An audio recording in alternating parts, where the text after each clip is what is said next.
Welcome to our channel. Today we how to update WhatsApp on iPhone and Android, complete guide step by step clearly.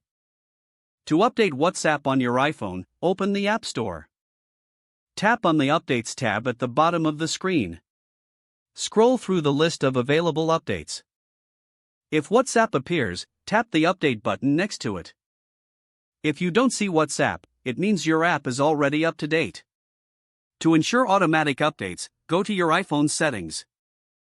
Scroll down and tap on App Store.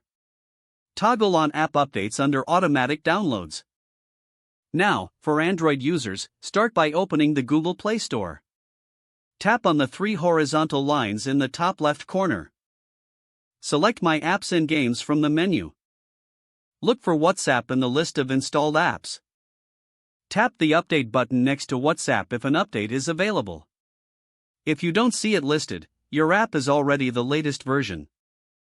To enable automatic updates, go to the Play Store settings. Tap on Settings and select Auto Update Apps. Choose your preferred option according to your data and Wi-Fi preferences. After updating, launch WhatsApp to enjoy the latest features and improvements. If you encounter any issues, check your internet connection. Reopen the App Store or Google Play Store and try updating again. If the page does not load, refresh the browser or try again in a private or incognito window. Make sure you are using the correct email address, then retype it carefully to avoid small typos. If your password is not accepted, use the reset option and create a new strong password you can remember.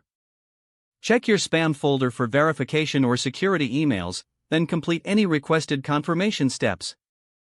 Enable two-factor authentication if available to improve account security and reduce unauthorized access risk. After signing in, review your profile details so your contact information and settings are accurate and current. If you see an error message, note it down and try again after restarting your device and internet connection. Log out when you finish, especially on shared devices, to keep your account and payment information secure. If the page does not load, refresh the browser or try again in a private or incognito window. Make sure you are using the correct email address, then retype it carefully to avoid small typos. Don't forget to like this video and subscribe to our channel for more step-by-step tech guides.